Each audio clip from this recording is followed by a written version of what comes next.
Je vous le disais en débutant cette émission, nous allons découvrir un robot étonnant puisqu'il est capable d'imprimer des meubles et des objets de grande taille en 3 dimensions.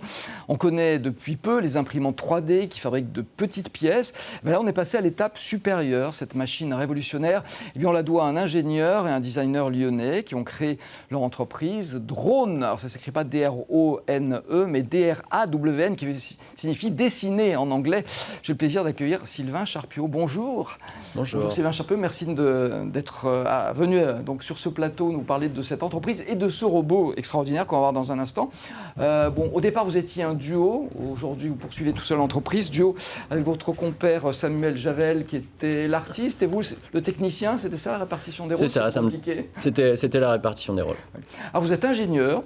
Vous avez passé 7 ans à l'étranger pour découvrir le monde. Peut-être vous inspirer justement à ce que c'est, durant vos expériences hors de France, vous avez eu l'idée de faire de l'impression 3D de grande dimension. Parce que je dis petite dimension, c'est quasiment banal aujourd'hui. Non, c'est pas du tout mon expérience à l'étranger qui m'a apporté cette idée. C'est mon expérience à l'étranger qui m'a apporté l'idée de ramener du travail de production productif en France, dans mon pays qui m'a formé et qui m'a vu naître, parce que en fait, le début de ma carrière, les 7 ans à l'étranger, c'était une série de délocalisations. Et au bout d'un moment, ça fait un peu mal au cœur, c'est ça? Quand vous êtes jeune ingénieur, en fait, c'est des projets passionnants, mais au final, vous dites... ok, il y a du travail qui a été pris en Allemagne pour ramener en Tchéquie. J'ai vécu 2 ans en Tchéquie. Après, il y a eu du travail qui a été pris en Thaïlande pour ramener au Laos. Et en fait, quand vous avez 25 ans, vous vous posez la question quand est-ce que ça finit?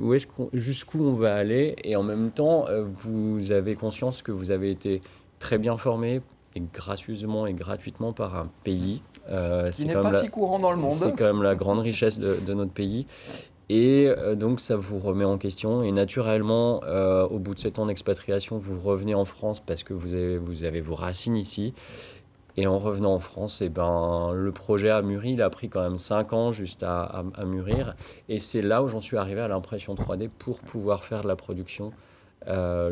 Et c'est même pas du local, c'est du hyper local, ce que je souhaite faire. En même temps, tous les jeunes de votre âge, ingénieurs qui partent travailler à l'étranger, dans la délocalisation, ne se posent pas un cas de conscience. Donc je pense qu'il y a quelque chose dans votre personnalité qui a fait que, il y a cette révélation. Il y a un attachement, en effet, il y a un attachement à ses racines, il y a un attachement à plein de choses.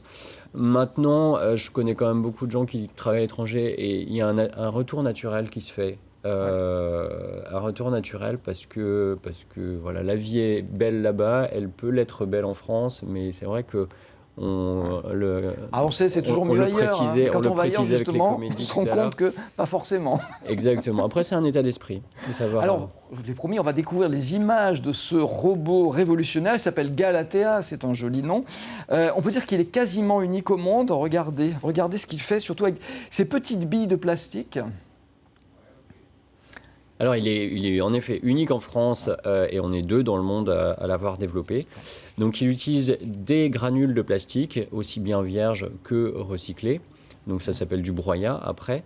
On utilise donc de l'ABS, qui est un matériau qui est utilisé couramment dans les appareils électroménagers, dans les voitures, dans les véhicules. C'est un plastique, l'ABS. C'est du plastique, voilà. Sauf que c'est du plastique recyclable, c'est-à-dire qu'on peut le fondre et le retravailler. 100% du plastique que j'utilise est totalement recyclable. C'est-à-dire que vous pouvez toujours le rebroyer, le refaire chauffer et le remettre dans le process, et donc le remodeler avec Galatea. Oui. 100%.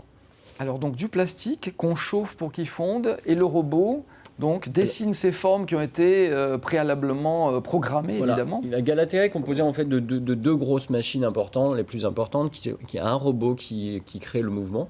Ce robot-là que j'ai fait de la récupération, parce que je suis allé le récupérer dans une usine aussi en démantèlement automobile en France.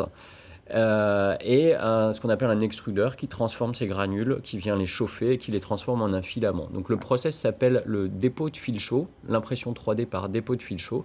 Donc on vient déposer par couches successives des pourtours qui viennent se coller, se souder les uns aux autres. Alors et qui créent l'objet. Comme il est chaud, il s'auto-soude, pas besoin de colle. Exactement. Donc c'est l'avantage de la naturel. Technique. Voilà. Il a fallu combien de temps pour le mettre au point?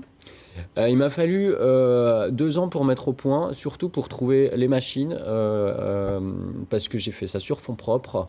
Donc il a fallu trouver la technologie, la machine à prix abordable pour ma trésorerie et après faire le développement, faire les petits ajustements pour qu'on puisse sortir des objets. On peut créer des pièces de quelle taille? Parce que je veux dire, il n'y a pas de limite. La limite, c'est la taille du robot peut-être.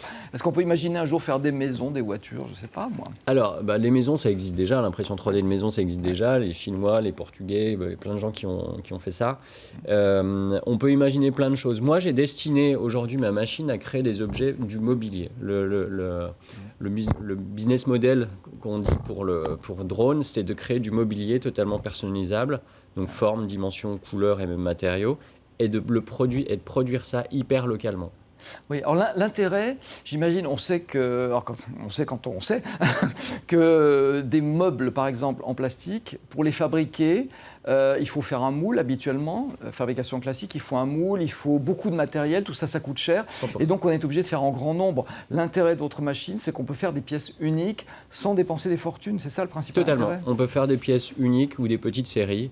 Et on sera beaucoup plus rentable que si on passe par la production traditionnelle, totalement. Est-ce que c'est pas long à fabriquer? Parce que quand j'ai eu les images, moi, à vitesse normale, ça prend du temps. Ça prend tout de même un certain temps. Maintenant, la machine est autonome, on peut la faire tourner 24 heures sur 24. Ouais. D'ailleurs, là, elle tourne depuis 1 mois et demi en mode 24 heures sur 24, parce que je travaille sur un énorme projet. Donc, elle reste autonome. Les assises que vous voyez prennent 1h15 à être produites.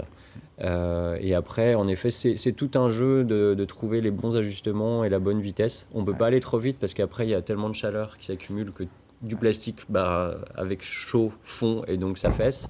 Et donc, c'est tout un jeu à trouver. Ouais. Effectivement. Et un équilibre financier fragile à trouver aussi. Qui fait appel à vos services? Qui sont vos clients? Mes clients sont des architectes d'intérieur, des architectes. Des particuliers qui veulent se meubler. Et aujourd'hui, moi, je cherche un canal de distribution pour avoir une distribution dans des magasins, pour commencer cette distribution, pour aller ensuite créer mes boutiques où la production se fera en live. Est-ce que ça coûte cher des objets fabriqués comme ça? Parce qu'on l'a compris, c'est pièce après pièce. Il faut du temps pour les faire. C'est quand même un investissement. Justement, vous arrivez à le trouver, cet équilibre financier, sans faire des produits hors de prix? Alors, j'y travaille. Pour l'instant, les prix que je pratique sont des prix traditionnels dans le monde du mobilier design. Ouais. Et donc, avec cela, je suis rentable. Moi, j'ai 2 gros avantages par le procédé que j'utilise. C'est que je n'ai pas forcément besoin de faire de gros stocks. Donc, je produis à la demande. Parce que ce qui coûte cher dans une entreprise, c'est ce qu'on appelle le besoin en fonds de roulement, c'est les stocks. Et le deuxième avantage, ce sera la supply chain à terme quand j'aurai réussi à créer un réseau. C'est-à-dire que là, on aura moins de transport puisque ça aussi, c'est un coût supplémentaire. Mais en effet, il faut arriver aussi à ce niveau de production pour pouvoir économiser sur ces sujets. Donc, c'est un développement de start-up. Donc, voilà, on fait avec les moyens du bord et puis on avance. Dernière petite question sur l'esthétique. On l'a vu, c'est une esthétique particulière. Est-ce que ce sont des petites superpositions comme ça de couches de plastique? Est-ce que ça, on est obligé d'en passer par là ou on peut imaginer une autre esthétique ou après il faut poncer, Ouais. Alors, ou est-ce qu'on peut affiner ces petits... Pour l'instant, en effet, moi je fais les pièces qui sortent brutes de ma machine. Donc on a moi j'appelle ça des boudins. C'est peut-être un peu péjoratif. Des boudinets. J'appelle ça des boudins. Et donc on a cette forme-là. Mais quand vous asseyez, vous ne sentez pas du tout ces boudins. C'est comme de l'osier. Après, on est comme sur une siège en osier. On n'a aucun souci là-dessus. Maintenant, ça peut se travailler en finition pour le lisser. Soit de l'usinage, soit venir le lisser avec des solvants et des produits chimiques. Et puis, par contre, ces boudins et ces modes de production, ça lie très bien avec des matériaux chargés de fibres de bois, de lin, de chanvre, qui donnent un aspect corde que les gens n'ont jamais vu. Effectivement, vous travaillez sur l'utilisation d'autres matériaux, le chanvre, le bois, etc., qui vont entrer dans la fabrication de ces produits. On croise les doigts pour vous. Vous avez un site internet, je rappelle le nom de la société, Drone, DRAWN, qui veut dire dessiner. Merci d'avoir été avec nous.